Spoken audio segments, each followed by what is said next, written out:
71% of this planet is ocean. Think about that. We have been to the moon, we have mapped Mars, and yet less than 20% of our own ocean floor has ever been seen by human eyes. The rest, total darkness, total silence, total unknown. Ancient civilizations built their lives around the ocean. It fed them, it connected them, and it terrified them. Every culture that sailed described something in the water, something enormous, something that did not want them there. These are not fairy tales. These are documented accounts from sailors, scholars, priests, and kings across 5 different civilizations, 5 creatures, 5 oceans, all real to the people who encountered them. Judge for yourself. Number 5, Kraken. Picture this. You are a Norse sailor. Open water, middle of the night. Your ship slows down, but there is no wind to stop it. You look over the side, and the ocean beneath you is moving. That is when they gave it a name, the Kraken. The earliest written accounts date to the 12th century.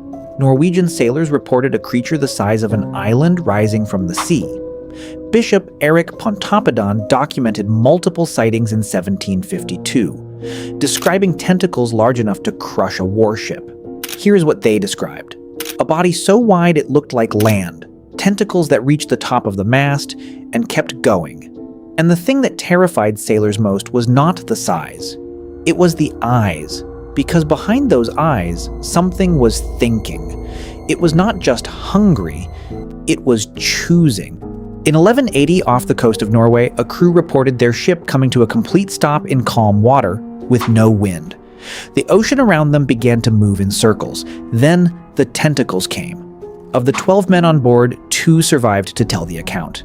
They never sailed again. Here is a fact that should unsettle you. The giant squid is real. 13 meters long, largest eyes of any creature on Earth. And we did not photograph one alive until 2004, a creature that size, hiding in plain sight for all of human history. So when someone says the Kraken is impossible, ask yourself, what else are we missing? The Norse were afraid of what was below them. The Greeks had a different problem. They were not afraid of what lived in the ocean. They were afraid of the ocean itself. Number 4, Charybdis. In the Strait of Messina, the narrow channel between Sicily and mainland Italy, Greek sailors described something that defied explanation. Not a creature that hunted ships, a creature that simply opened its mouth 3 times a day and swallowed the sea. Homer described Charybdis in the Odyssey, a monster beneath the water that created a whirlpool 3 times daily. Odysseus himself was forced to navigate past it, clinging to a fig tree above the vortex as his ship was consumed below. Every captain who sailed the Mediterranean knew the Strait of Messina. It was unavoidable, the only passage between east and west. They timed their crossings carefully. Those who mistimed it were never seen again. No wreckage, no bodies, nothing returned from Charybdis. The Strait of Messina is real. The dangerous currents are real. Where 2 seas collide, the Mediterranean and the Tyrrhenian, they create natural whirlpools that have sunk ships throughout recorded history. The myth of Charybdis may have begun as a warning. Greece feared the water itself, but further east, an older civilization described something that predated the ocean, something the ocean itself feared. Number 3, Leviathan. The Book of Job is one of the oldest texts in human history, and in it, God himself speaks directly to a man about a creature, not as a warning, as a demonstration. As if to say, you think you understand power? Let me show you the Leviathan. 1000 BC, that is when the Book of Job was written. But here is what makes the Leviathan different. It does not only appear in the Bible, Babylonian texts, Canaanite scrolls, Ugaritic clay tablets, all of them, centuries apart, thousands of miles apart, describing the same armored sea beast. This creature appeared in too many places to be one culture's imagination. What makes the Leviathan genuinely terrifying is this: it did not hunt.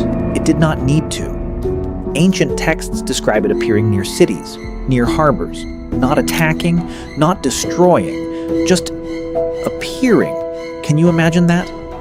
A creature the size of a mountain, surfacing in your harbor and doing nothing. Just looking. And then slowly going back down, leaving everything intact.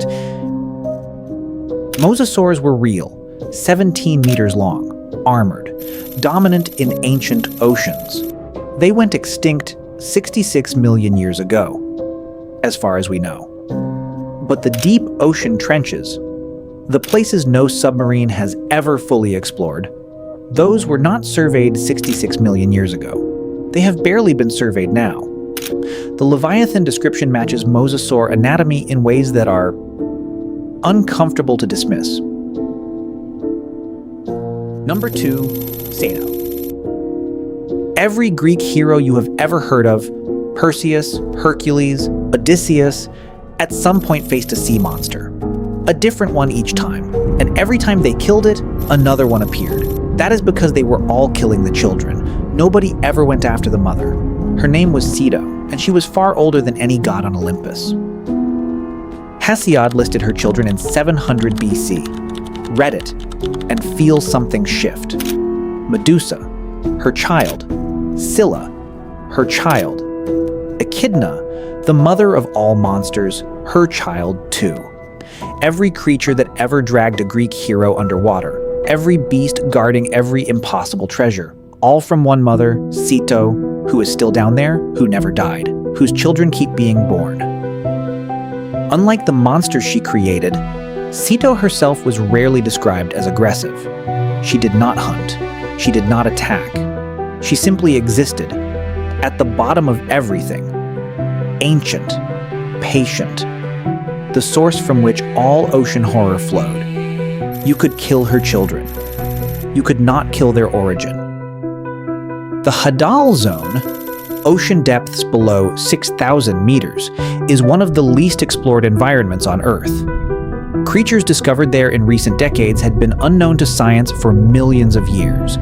The idea of something ancient and intelligent existing in those depths is not mythology. It is simply unconfirmed. Number 1, Isonade. Japan's coastal fishing villages had a rule passed down through generations. If the water moves with no wind, do not sail.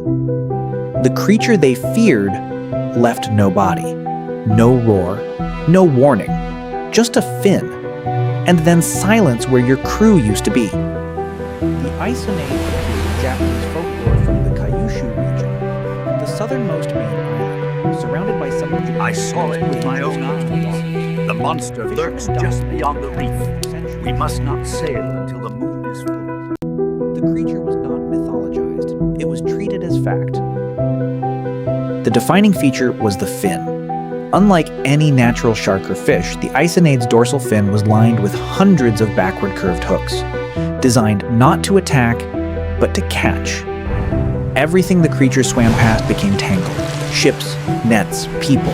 It did not need to bite. It simply swam. The waters around Kyushu are among the most biologically rich in the Pacific. Species documented there in the last century include sharks reaching 6 meters that were previously unknown to science. The ocean around Japan is deep, fast-moving, and still largely unexplored. What the fishermen described may still be there. 5 creatures, 5 oceans, 5 civilizations, and one thing they all agreed on: the sea does not belong to us. 5 creatures, 5 oceans, 5 civilizations separated by thousands of miles, who had never met, never communicated. And yet all described the same thing: something enormous, something ancient, something in the water that did not want to be found. They were not imagining it. They were warning us. Which of these 5 sea monsters would you least want to encounter? Drop your answer in the comments. Subscribe to Animal Fight Club. We cover the creatures that history forgot, and some that history was afraid to remember. See you in the next one.